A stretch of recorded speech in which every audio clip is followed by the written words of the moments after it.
మాత్రమే మహిళా సాధికారత సాధ్యం అవుతుందని టీడీపీ అధినేత చంద్రబాబు అన్నారు. ఆడబిడ్డలు బాగా చదివి ఉన్నత శిఖరాల్ని అధిరోహించాలన్నదే టీడీపీ లక్ష్యమన్నారు. ఆడపిల్లలు బాగా చదువుకుంటేనే అన్ని సమస్యలు పరిష్కారం అవుతాయని అన్నారు. కూటమి ప్రభుత్వం అధికారంలోకి రాగానే మహిళలకు ఉచిత ప్రయాణం కల్పిస్తామని హామీ ఇచ్చారు. తల్లికి వందనం కింద ప్రతి బిడ్డకి 15,000 రూపాయలు ఇస్తామని భరోసా ఇచ్చారు. రాష్ట్రంలో ధరలు ఆకాశాన్ని తాకుతున్నాయని, వైసీపీ ప్రభుత్వం అన్ని ధరల్ని పెంచేసిందని ధ్వజమెత్తారు. కూటమి ప్రభుత్వం అధికారంలోకి వచ్చిన తర్వాత సంపద సృష్టించి అందరికీ పంచుతామన్నారు.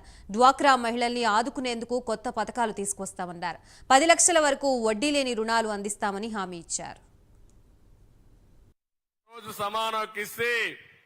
జగన్మోహన్ రెడ్డి చెల్లికి ఆస్తులు అక్కివ్వకుండా అప్పిచ్చాడు. ఏం తల్లి చూశారు కదా మీరే, నిన్నే వాళ్ళ చెల్లి చెప్పింది, నాకు ఇవ్వాల్సిన వాటా ఇవ్వకుండా ఈయన ఎక్కడ అన్న నాకు అర్థం కాలేదు, నాకు అప్పు కింద ఇచ్చాడని. అది మీరందరూ గుర్తుపెట్టుకోవాలి. ఈయన దయా దాక్షిణ్యాలు కాదు. ఎన్టీ రామారావు గారు ప్రవేశపెట్టిన చట్టం ఆడబిడ్డలకు ఆస్తిలో సమాన హక్కు అని చెప్పి నేను మీకు తెలియజేస్తున్నా.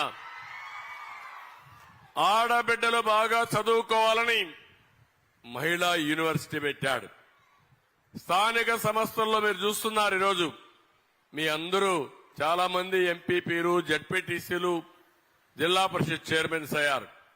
ఫస్ట్ టైం పెట్టింది ఇంట్లో ఉండే ఆడబిడ్డల్ని రాజకీయాల్లోకి తెచ్చింది నందమూరి తారక రామారావు గారిని విషయం.